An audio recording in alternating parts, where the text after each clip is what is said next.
అమరావతి విషయంలో ఏపీ ప్రభుత్వం మరో కీలక నిర్ణయం తీసుకుంది. రైతులకు గుడ్ న్యూస్ చెప్పింది. అమరావతి నిర్మాణానికి అసైన్ భూములు ఇచ్చిన రైతులకు ఊరట దక్కేలా వారికి ఇచ్చిన రిటర్నబుల్ ఫ్లాట్లలో అసైన్డ్ అని లేకుండా చర్యలు తీసుకున్నారు. అసైన్డ్ అనే పదం తీసి పట్టా భూమి అని పేర్కొనాలని సీఎం చంద్రబాబు ఆదేశించారు.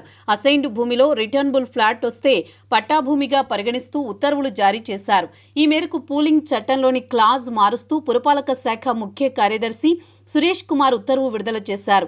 అమరావతి రాజధాని నిర్మాణంలో సేకరించిన భూముల్లో అసైన్డ్ కూడా ఉంది. అటువంటి వారికిచ్చిన రిటర్నబుల్ ఫ్లాట్లలో సైతం అసైన్డ్ అనే పదం ఉంది. దీంతో అమ్ముకునేందుకు ఇబ్బందికర పరిస్థితులు ఎదురయ్యాయి.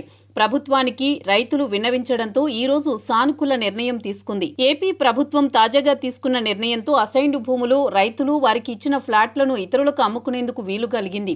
మరోవైపు అమరావతి రైతుల రిటర్నబుల్ ఫ్లాట్లకు రుణాలు ఇచ్చేందుకు బ్యాంకులు ముందుకు రావడం లేదన్న విమర్శలున్నాయి. కొందరికి ఇంకా ఫ్లాట్లు ఇవ్వలేదని, సిఆర్డీఏ పట్టించుకోవడం లేదని రైతులు ఆవేదన వ్యక్తం చేస్తున్నారు. దీనిపై కూడా ప్రభుత్వం ప్రత్యేకంగా దృష్టి పెట్టాలని కోరుతున్నారు. కొద్ది రోజుల కిందట ఈ రిటర్నబుల్ ఫ్లాట్లకు సంబంధించి రుణాలు మంజూరు చేయాలని సీఎం చంద్రబాబు బ్యాంకర్లను ఆదేశించారు. కానీ కొన్ని బ్యాంకులు రుణాలు ఇచ్చేందుకు ఒప్పుకోవడం లేదు. మార్గదర్శకాలు లేవని, ఏవేవో సాంకేతిక కారణాలు చెబుతున్నారు. సరైన రూల్స్ లేవని కూడా చెప్పుకొస్తున్నారు. దీనిపై కూడా సీఎం చంద్రబాబు దృష్టి పెట్టారు. జూలైలో జరిగిన రాష్ట్ర స్థాయి బ్యాంకర్ల సమావేశంలో స్పష్టమైన ఆదేశాలు జారీ చేశారు సీఎం చంద్రబాబు.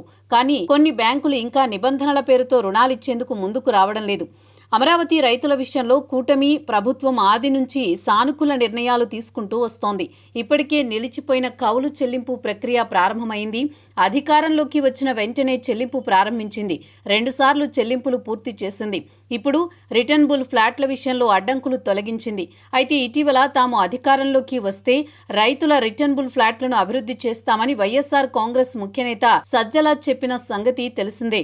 అందుకే అమరావతి విషయంలో వైఎస్ఆర్ కాంగ్రెస్ పార్టీ ప్రమేయం అధికమవుతుందని, అనుకూలంగా మార్చుకునే అవకాశం ఉందని ప్రభుత్వ వర్గాలు గుర్తించాయి. అందుకే అసైన్డ్ భూములు ఇచ్చిన వారికి తిరిగి రిటర్నబుల్ ఫ్లాట్లు పొందితే వారికి అసైన్డ్ అనే పదం లేకుండా ప్రభుత్వం తొలగించింది. దీంతో అమరావతి రైతులకు ఉపశమనం దక్కింది.